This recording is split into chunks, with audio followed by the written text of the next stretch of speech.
성경 밭에 숨겨진 보물.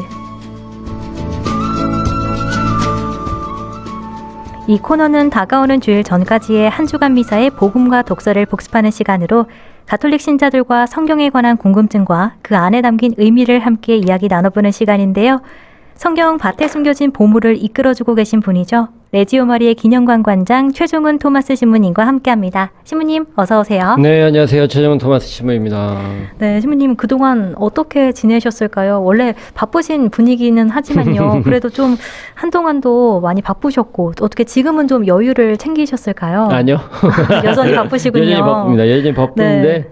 뭐 이제 여유라는 건 내가 챙겨야 되는 거라고 저는 생각해요. 그냥 쉼도 뭐 이것저것 돌아다니면서도 뭐 그냥 이동하면서도 쉴 수 있는 거고, 또 사람들과 만남하는 것이 그냥 일적으로 다가가는 게 아니라 그 중간중간에 또 쉼의 여유를 찾는다면 또 뭐 그게 다 쉼이지 않을까 생각합니다. 네. 아닐까? 뭐 그런 생각합니다. 근데 저 같은 경우에 제가 일하는 스타일 자체가 막 닥쳐서 하는 스타일이라. 파워 P신가 봐요. 그럽니까? 아닌가요? 아닙니다, 닥쳐서 아닙니다. 하면은 그러지 않을까요? 아니, 이제 일이 많으니까. 워낙 많다 원래는 보니까. 이제 계획도 하고 막 하는데, 네. 이제 뭐 강의 준비야, 뭐 일주일에 강의를 3-4개씩 해야 되니까. 그러니까 미리 준비해놔도 그 다음날 강의할 때면 또 다시 봐야 되거든요. 차라리 그럴 바에는 하루 전날 강의 준비를 하자라고 해가지고 하니까.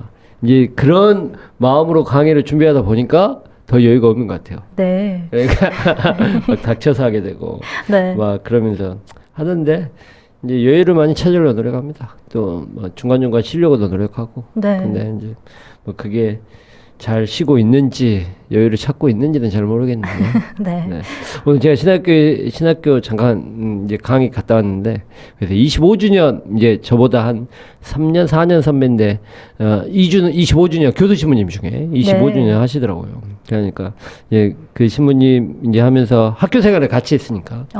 그래가지고 이제 그 신부님 응경축하는 거 보면서 와, 시간은 정말 빠른데 진짜 아무것도 안 한 것 같은데 벌써 시간이 20년이라는, 신부 생활이 20년이라는 시간이 지났다라는 생각이 들더라고요. 네. 근데 옆에 있는 다른 교사 신부님이 그러더라고요. 야, 그래도 뭔가는 했지 라고 얘기를 하시더라고요. 네. 그런 것 같아요. 여유를 찾아 나가야 되는데, 그러면서 또 뭐 이렇게 저렇게 여유 찾고 또 쉬고 하는 것들이 또 우리 삶에서 꼭 필요한 시간이지 않을까라는 생각이 듭니다. 그럼요, 신부님. 네. 많이 바쁘시겠지만 그래도 여유 좀 찾으시면 좋을 것 같아요. 네, 알겠습니다. 네, 여러분은 지금 레지오 마리의 기념관 관장 최종훈 토마스 신부님과 성경 묵상을 나눠보는 성경 밭에 숨겨진 보물 함께하고 계십니다. 신부님, 오는 주일이 성소주일입니다. 이 성소주일이 되면 신학교 그리고 교회 공동체에서 여러 특별한 행사를 하곤 하는데요. 네. 신부님께서 이 가장 기억에 남는 성소주일이 있다면 언제셨을까요? 뭐 성소주일이라고 하면 이제 뭐 제가 이제 뭐 신부돼서 성소주일을 기억한 때는 별로 없고, 왜냐면 신부돼서는 유학 갔다 왔고 뭐 보좌 생활도 그렇게 오래 많이 안 해서. 네. 또 이제 뭐 유학과 그 다음에 이제 교구청에 있을 때 이제 성소주일을 많이 맞이했기 때문에 뭐 별로 그렇게 기억나는 없고, 기억나는 거라고 하면 제가 이제 신학생 때죠. 신학생 때 이제 저는 신학교를 2군데서 했으니까. 네. 이제 여기 지금 광주에 있는 쌍천동 신학교에서 1, 2학년 살고, 그다음에 이제 3학년 복학에서는 이제 남평 신학교에서 살았는데, 쌍천동 신학교, 광주 신학교 같은 경우에는 저도 잘 기억이 안 나는데, 첫 번째 성소 주일 때 제가 신학교로 막 입학하면 가장 먼저 신입생 환영 축구대회라는 걸 합니다. 네. 그러니까 전체에서 학년별로 이렇게 해가지고 축구대회를 합니다. 1학년, 저희 1학년이었죠. 1학년이 이제 신입생이었죠. 신입생으로 딱 들어가지고 축구대회를 하다가 팔이 부러졌어요. 팔이요? 오바이드크를 하다가. 네. 그래가지고 깁스를 했죠. 네. 그런데 그때가 성소주일이었어요. 그래가지고 하고 성소주일이 막 있는, 그래가지고 왼팔에 깁스를 했는데, 이제 깁스를 하고 성소주일을 맞이하니까 이제 일을 많이 해야 될 거 아니에요. 네. 그러니까 일을 하나도 안 했던 기억이 나. 팔이 아픈 관계로. 아니 깁스를 했으니까. 네, 깁스를 한 관계로. 가지고는 이제 그때가 이제 처음으로 신학교 입학해서 부모님이 이제 신학교 찾아오실 때였는데 네. 그러니까 이제 깁스하는 거 보고 어머니 마음이 별로 안 좋으셨다. 그래서 그때는 아무것도 안 했다는 기억이 있습니다. 그 다음에는 성소주일이 너무 힘든 어떻게 보면 신학생들한테 힘든 네. 시간이거든요. 그래서 기억이 성소주일이 아니라 청소주일이라는 청소주일이요. 엄청나게 청소가 많이 쓰레기가 어마어마하게 나오거든요. 아, 네. 그리고 제가 오늘 또 신학생들한테 물어보니까 2,000명 정도 예상해서 이번에 신학교 온다고 하더라고요. 네. 그러면 이제 지금 질마산이라고 하죠. 남평 뒤에 있는 산. 그 남평 뒤에 있는 그 산 꼭대기까지 쓰레기가 있습니다. 어떻게 거기까지 있을까요? 그러니까요. 제가 이해가 안 돼요. 네. 여기까지 막 올라가시는 분이 계시더라고요. 그래서 막 거의 일주일 내내 우리가 작업하면서 청소하고 아이고. 쓰레기 쓰레기 줍고 막 했던 기억. 그래서 성서주일이 아니라 청소주일이라는. 네. 그래서 이번 주 청소주일이 아니다. 이번 주 성서주일은 쓰레기를 많이 안 버리시고 깨끗한 신학교 방문이 되셨으면 좋을 것 같다는 생각입니다. 네. 이 매년 이 성소주일에 신학생 분들이 너무 고생이 많으신 것 그렇죠. 고생이 같습니다. 많아요. 이번에도 뭐 춤도 추고 그다음에 뭐 노래도 부르고 뭐 이제 그런다고 하더라고요. 네. 신부님도 당시 그런 걸 하셨나요? 저는 재주가 없어가지고 네.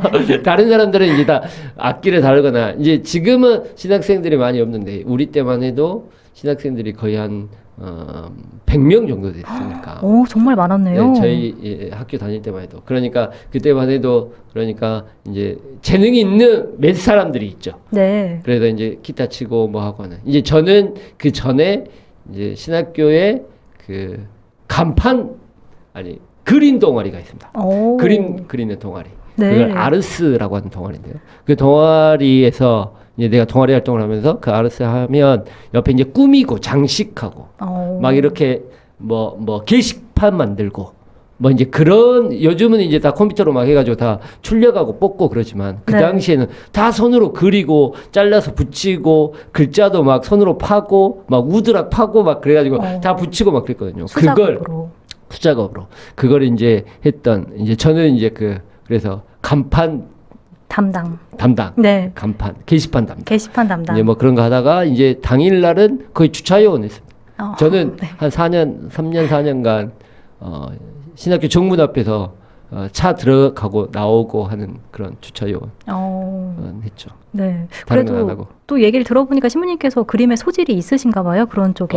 좋아했죠. 그림 그리는 거 좋아했습니다. 네. 그래서 그때부터 이제 그래서 그 아르스 회장하면 축제, 그다음에 성서주일, 그다음에 우리 뭐 이런 여러 가지 행사가 있으면 행사에 관계되는 그림을 그리거나 아니면 뭐 이렇게 게시판을 만들거나 아니면 뭐 포스터를 만들거나 그때는 다 손으로 작업을 했기 때문에 네. 그래서 그런 작업들을 했죠. 네. 근데 지금 그 이후에는 미대 전공하는 그 신학생들이 있어가지고 미대 전공에다가 들어오는 신학생들이 많아가지고 이제 저는 그냥 안 하고 그 네. 친구들이 했죠.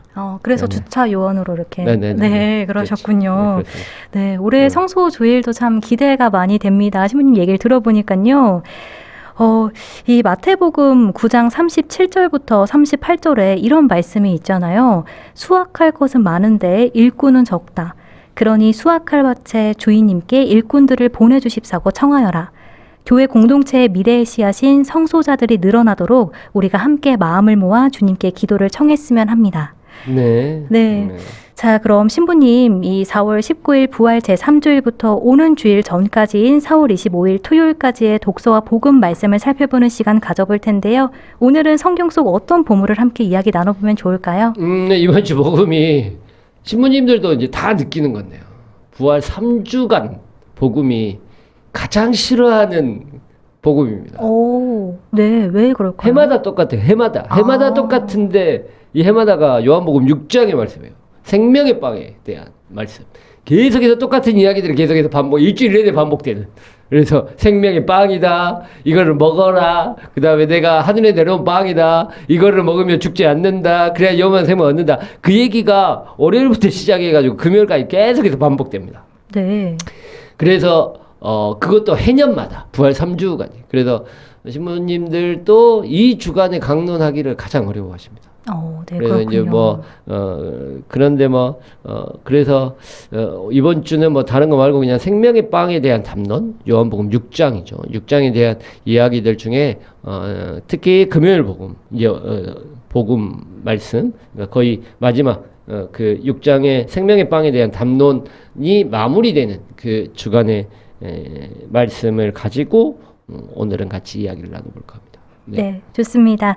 그럼 요한복음 6장 52절부터 59절까지의 내용을 살펴본 후에 이야기 좀 더 이어나가 보도록 하겠습니다.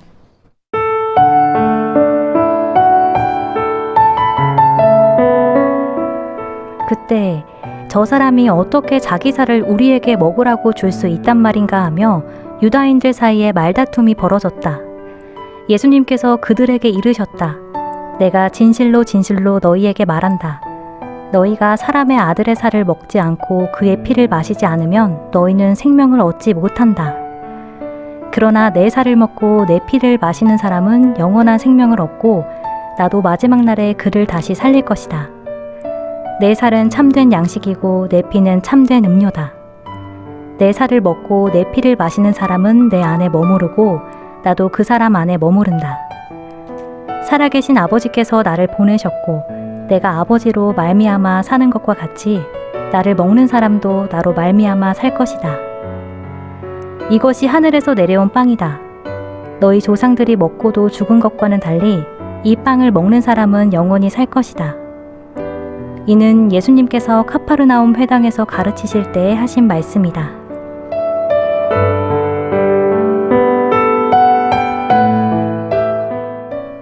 네, 여러분은 지금 성경 밭에 숨겨진 보물 레지오 마리의 기념관 관장 최종훈 토마스 신부님과 함께하고 계십니다. 신부님, 꼭 금요일 복음 말씀뿐 아니라 이번 주 내내 이 말씀하신 대로 생명의 빵, 예수님의 살에 관한 이야기가 이어집니다. 네, 그렇습니다. 우리가 매주 미사를 봉헌하면서 하는 성체성사를 떠올리게 하는 내용들이지 않나 싶은데요. 제 생각이 맞을까요, 신부님? 네, 맞습니다. 네. 이제 요한복음은 네 번째 복음이라고 하죠. 그래서 이제 공간복음과 요한복음을 이제 구분을 하죠. 그래서 그 공간복음, 마테오, 마르코, 루카라는 세 개의 복음은 하나의 관점으로 비슷비슷하게 이제 쓰여졌다 해서 공간복음이라고 그래요. 이제 관점이 같다라고 해서. 하지만 요한복음은 그런 관점과 약간 벗어나 있죠. 그래서 약간의 차이점이 있어요. 특히 성찬 전례, 성체 성사에 대한 내용 자체를 근거로 삼고 있는, 예수님께서 제정하신 성체 성사에 대한 근거로 삼고 있는 게 공간복음에서는 최후의 만찬이에요. 네. 최후의 만찬 때 예수님께서 빵을 들어 감사의 기도를 드리신 다음 그것을 쪼개어 제자들에게 나누어 주시며 얘기하시죠. 너희는 모두 이것을 받아 먹어라. 포도주 잔도 그렇게 따라가지고 제자들 주시면 이건 모두 받아 마셔라. 이건 내 피다라고 얘기하시는. 그래서 우리가 지금 성체 성사 때 거행하고 있는 성찬 제정문, 그와 형식 자체를 최후의 만찬 때 같이 나누셨죠. 이제 그게 이제 예수님께서 직접 성체 성사를 제정하셨다라는 개념 자체가 이제 공간복음 안에 들어있어요. 근데 요한복음은 최후의 만찬 때 그 성찬 제정문을 제정하지 않습니다. 네. 안 하시고 뭐 하시냐면 발을 씻겨주세요. 세종례가 있어요. 그래서 세종례가 있기 때문에 최후의 만찬 때 했던 행동 자체가 성찬 제정문을 제정하는 게 아니라 최후의 만찬을 세종례를 발을 씻겨주셨다라는 것들을 보여주신 거죠. 그러면 성찬 제정문 아니면 성찬 제정문의 의미 자체를 얘기하고 있는 게 어디냐라고 하면 6장이에요. 지금 이 부분이에요. 그러니까 저 쉽게 설명해 보면 그 공간복음 안에서 성체 성사를 제정하셨던 그림을 그린다고 한다면, 이제 우리가 어떤 그림을 그렸다고 한다면, 요한복음은 그 이후에 최후의 만찬 때 그런 예수님께서 그런 최후의 만찬 성체 성사를 제정하신 그 행위를 하셨다는 걸 많은 사람들이 알고 있으니까 그 성체 성사에 대한 의미 자체를 대화를 통해, 담론을 통해, 그래서 누군가 대화하는 거, 물어보고 대화하는 거, 그걸 통해 그 성체 성사에 대한 의미 자체를 풀어내고 있는 게 6장이에요.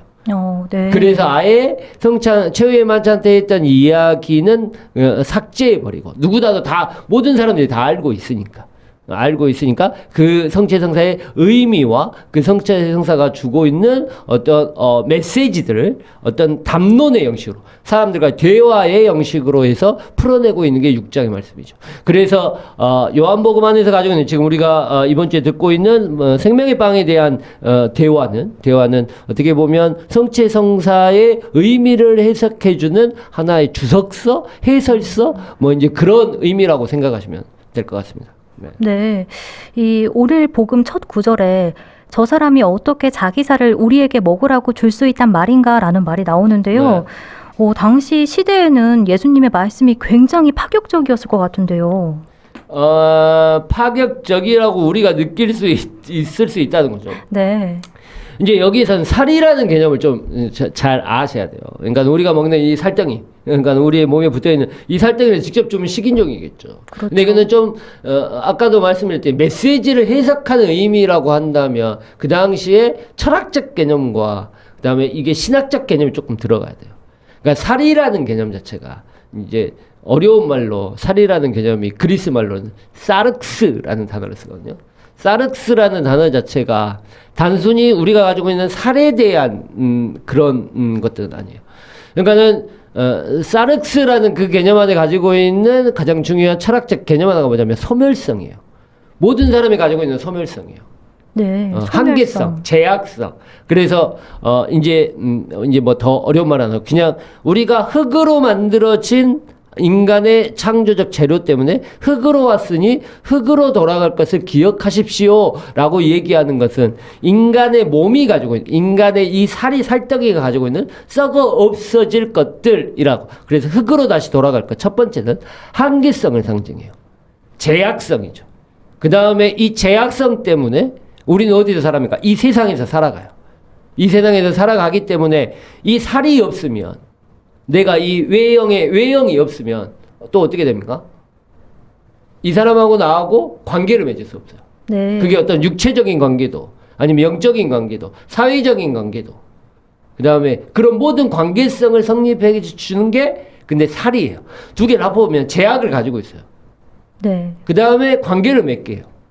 이 사람 관계 맺을 때는 살이 있어야 돼요. 근데 여기서 더 발전하면 내가 이 사람하고 관계를 맺으면서 살아가는데 죄를 지어요. 왜 죄를 지어요? 그게 여기에서는 살 때문이라고 얘기해요. 살 때문이요? 이걸 이제 좀 더 좀 더 쉽게 설명해 보면. 네.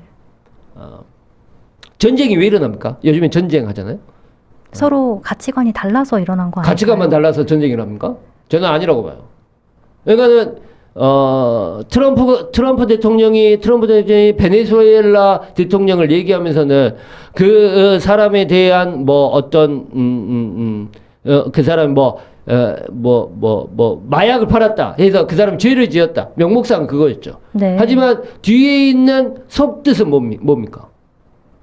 기름 팔아먹으려고 하는 거예요. 네, 욕심 때문이죠. 욕심 때문에. 자신의 탐욕 때문이겠죠.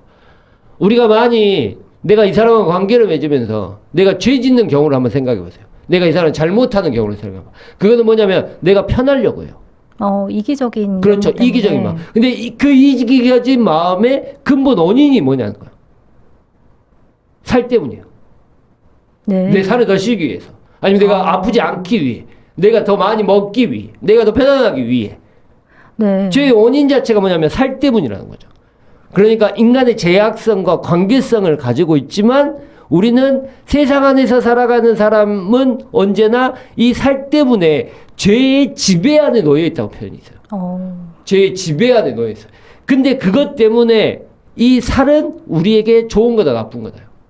나쁜 것 같습니다. 그래서 부정적으로 말해요. 성경 안에서는 부정적으로. 그래서 여기 안에서도 항상 뭐냐면 영으로부터 다시 태어나라. 육으로부터 태어나지 말고 육에 따라서 생활하지 말고 영에 따라 생활해라 라고 바오로 사도가 계속해서 얘기하거든요. 네. 여기에서 더 나가서 이제 좀 더 어려운 부분이에요. 여기서 나가면 그런데 예수님이 주는 살은 달라요. 어떻게 다를까요, 신부님? 잘 생각해 보세요. 예수님은 내가 살을 주는 이유는 뭡니까? 내가 내 몸을 주는 이유는 뭐야? 그게 뭘 상징해요? 희생. 그렇죠. 아닐까요? 희생. 십자가의 죽음을 기억하기 위해서 빵을 주는 거죠. 네. 내 살을 먹으라고 주는 거죠. 그러면 내 자신은 내어놓는 거예요. 원래 살은 내가 죄를 짓는 이유는 내 살을 주지 않기 위해 죄를 지는데 예수님의 살은 달라요. 예수님은 내가 죽고 이 사람을 살리기 위해 주는 거예요. 네. 완전히 다른 개념의 살이죠. 만나의 개념이 나와요. 그러니까 32절에 보면 우리 조상들은 광야에서 만나를 먹었다. 예수님께서 그들에게 이르셨다. 내가 진실로 너희에게 말한다. 하늘에서 너희에게 빵을 내려주는 모세가 아니다. 하늘에서 너희에게 참된 빵을 내려주시는 분은 내 아버지시다. 한 위의 빵은 하늘에 내려가 세상에 주는 생명의 빵이다. 라고 했어요. 빵에 대한, 이제 살에 대한 개념 이전에 빵에 대한 개념을 봅시다. 빵에 대한 개념은 내가 둘이서 배가 고픈데 내 살을 찌우기 위해서는 어떻게 해야 돼요? 그 제가 빵을. 먹어야겠지만 내가 빵이 하나밖에 없어요. 네. 그럼 이 사람을 줘야 돼요? 먹어야 돼요?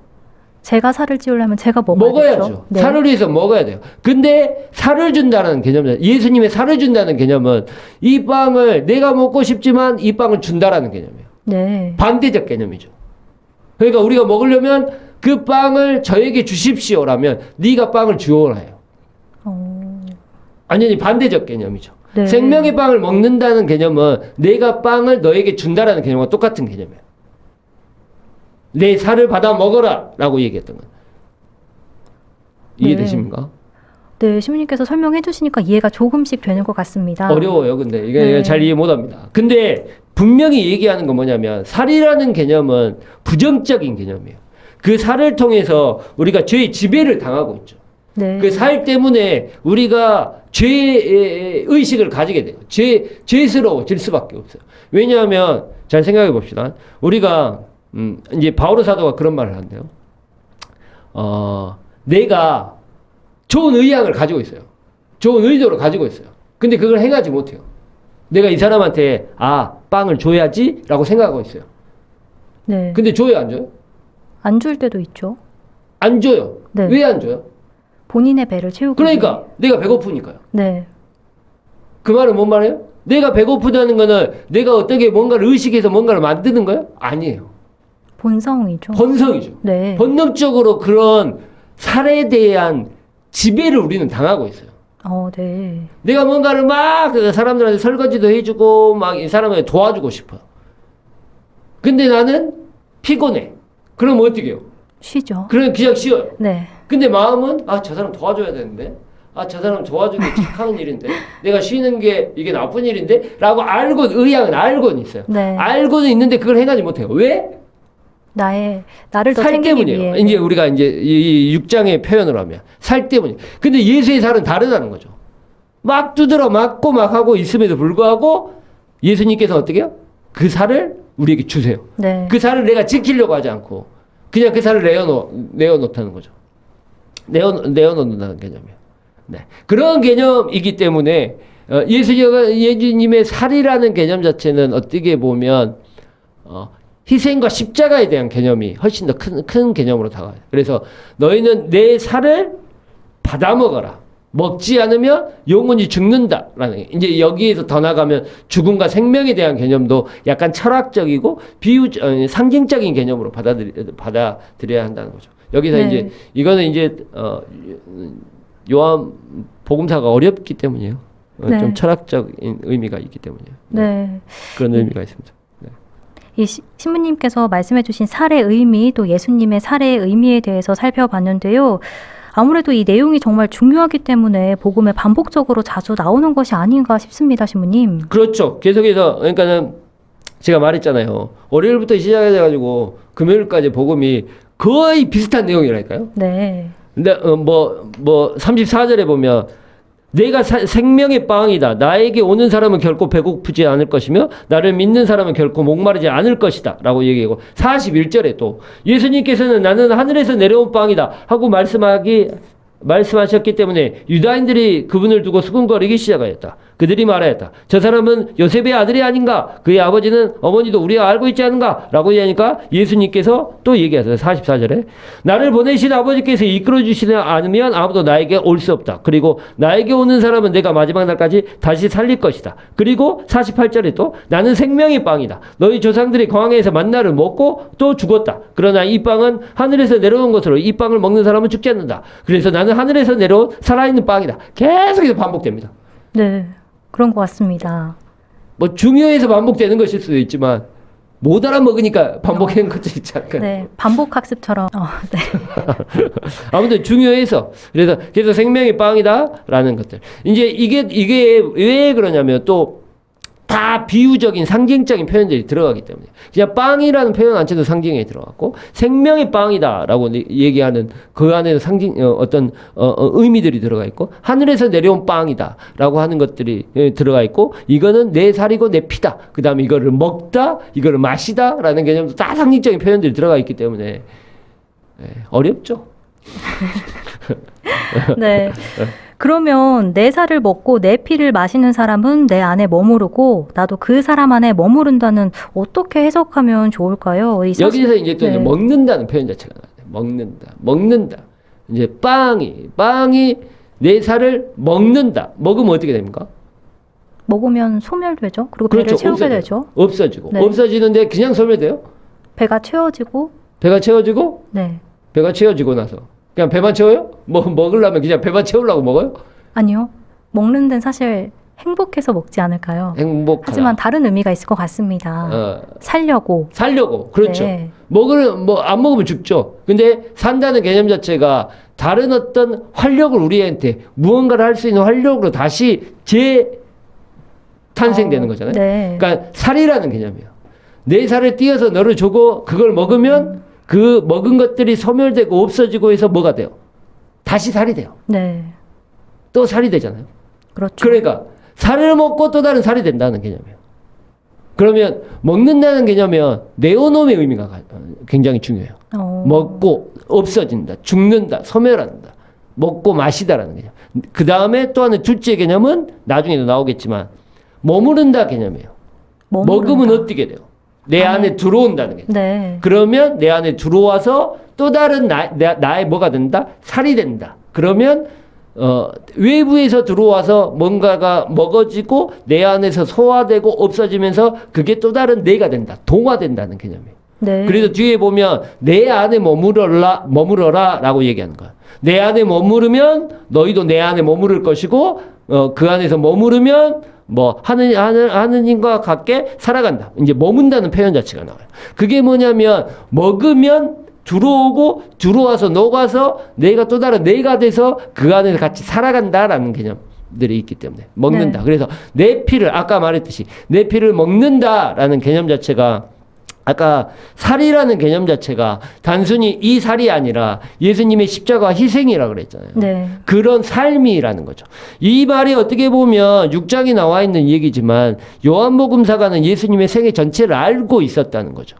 그 알고 있었다는 것들 자체가 예수님의 살과 피를 먹는다는 것은 그것을 내어놓는 십자가의 삶을 이 요한복음사는 알고 있었다는 거예요. 그러면 살을 먹고 마시다는 것은 내가 예수님의 삶을 예수가 자신을 위해서 빵을 취하고 사람들을 이기심으로 사람들을 취하고 그러면서 다른 사람들에게 뭔가를 빼앗고 짓밟고 했던 어떤 살을 위해서 살아가는 게 아니라 그 살을 내어놓는 삶. 그래서 십자가의 삶이죠. 그 삶을 살았던 걸 너희도 먹는다라는 표현은 그 삶에 대해서 너희는 동화시킬 수 있느냐요.